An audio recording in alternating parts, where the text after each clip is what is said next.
What is going on, guys? J-Bomb with Bones and Stones. Wanted to make a quick video today taking a look at the first spoilers for Wilds of Eldraine. It's the first time I'm taking a look at it. There's already some stuff on there that I'm kind of shocked to see. So let's just dive right into it. We're going to get started today with Prismatic Omen. It is a 2-drop. Lands you control are every basic land type in addition to their other types. That's a pretty sweet card. Artwork is kind of fancy, definitely not your normal Magic aesthetic. Now, already hopping on over, yes, just printed in Commander Masters, not even out yet. At the time of making this video, Commander Masters isn't even technically out yet, and Doubling Season, which is debatably the most chased card in Commander Masters besides the Lotus, in my opinion, is already being reprinted in alternate artwork. Not to be honest, like, I don't know why they would do this. They print a $400 set box, and then now they're already reprinting cards in the literally the next set. And yeah, I mean, the artwork's kind of cool. Personally, I like this one a little bit better than that one, but let's move on. We got Aggravated Assault. Another interesting choice. It's a 3-drop. Untap all creatures you control. If it's a main phase, there is an additional combat phase followed by an additional main phase. Activate only as a sorcery.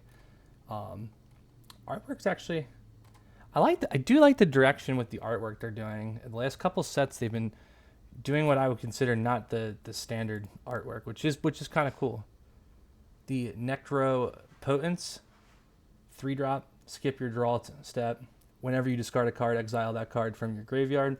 Pay 1 life. Exile the top card of your library face down. Put that card into your hand at the beginning of your next end step. Rhystic Study, 3-drop blue, and it's a mythic. Whenever an opponent casts a spell, you may draw a card unless that player pays 1. That is a pretty good enchantment, I'm not going to lie. Curiosity. This gives me old school Magic vibes, actually. Like the border, too, a lot. 1-drop blue, enchant creature. Whenever enchanted creature deals damage to an opponent, you may draw a card. All right. Greater Auramancy. 2-drop plains mythic. Other enchantments you control have Shroud. Permanent with Shroud can't be the target of spells or abilities. Okay, so it's kind of similar to Hexproof there. Enchanted creatures you control have Shroud. Okay, that's actually pretty sweet. I guess they're going they're slowly but surely going the Weiss alternate artwork route. I kid. Smothering Tithe. Isn't this one in Commander Masters?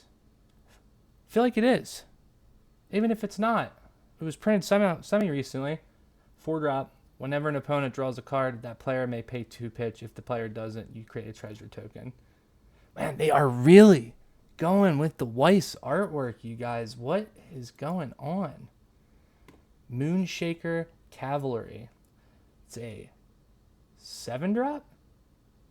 8-drop? Mythic with flying. When Moonshaker Cavalry enters the battlefield, creatures you control gain flying M plus XX, where X is the number of creatures you control. Not bad. A little pricey, but for a 6-drop with flying, it's not too bad. Cruel Somnophage. Okay, there's a lot to unpack on this one. 2-drop, and it's also 2-drop black, but it can also be 2-drop blue. Target player mills 4 cards. Cruel, I can't pronounce that. Somnophage. Power and toughness are each equal to the number of creature cards in all graveyards. That card can be pretty good for only a 2-drop. It's not even mythic either. Got Tough Cookie. Interesting choice of artwork there. Another 2-drop. When he enters the battlefield, create a food token. This gives me like Unset vibes. I don't know why. Ashiok, the Wicked Manipulator. I don't love the super planeswalkers. I'm sorry, you guys. But this gives me Foster's Home for Imaginary Friends vibes. I don't know why. Talion, the Kindly Lord. Another, okay, it's not a Planeswalker, but it is a 4-drop with flying, 3/4. When he enters the battlefield, choose a number between 1 and 10. Whenever an opponent casts a spell with that mana value or power or toughness equal to chosen number, that player loses 2 life and you draw a card. That's pretty sweet. I like that. Alright, then we're getting into the lands here. Restless Fortress.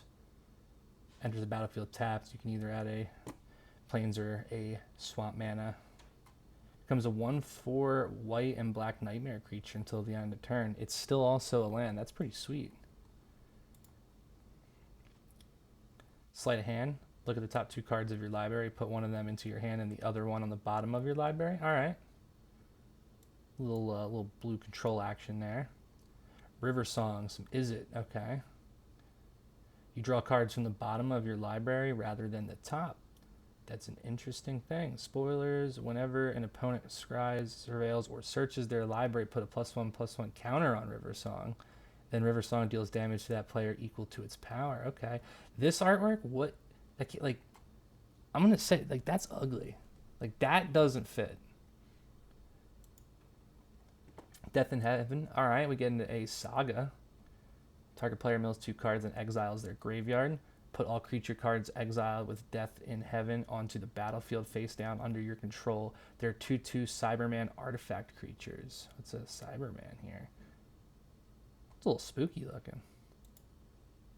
Veil Yard. All right, we got, that is a 5-drop. Three colors. It's a little rough. If an opponent would face a villainous choice, they would face that choice an additional time. Interesting. Got Old Lady Missy here. Another 5-drop. Whenever an artifact creature dies, return it to the battlefield under your control, face down and tapped. It's a 2/2 Cyberman artifact creature. At the beginning of your end step, each opponent faces a villainous choice. Each artifact creature you control deals 1 damage. I'm gonna be honest. Oh, this is Doctor Who, you guys. That's okay, because I'm not gonna get into all the Doctor Who spoilers. I know a lot of people who really like Doctor Who. I think it's kind of a weird thing to introduce into Magic. I don't feel like it really fits the aesthetic. Let's just take a quick look. Because I haven't really even, I'm gonna be honest, I wasn't interested. The Universes Beyond can be really cool. I'm not gonna lie, the Lord of the Rings was really sweet. The stupid One Ring kind of dampened it, I think, for everybody who at least was chasing the boxes. But I don't know. I don't like, just looking purely at the artwork. I think it feels like purely a Secret Layer set to me. If anything, that's, I feel like, what it would have been a better thing for. Like, this just does not, to me, it doesn't feel like a Magic card. I don't know. I mean, between Commander Masters costing so much money and then them already going back to Wilds, like they're printing the second most chased card out of Commander Masters already. I just don't know what the thought process is. Tell me if you guys are more excited about Wilds of Eldraine than you were for Commander Masters. Hopefully the price point is a lot better. I assume it's going to be, because it's not a Commander set, so it doesn't have that imaginary bougie tag associated with it. But there's definitely some cool cards in here.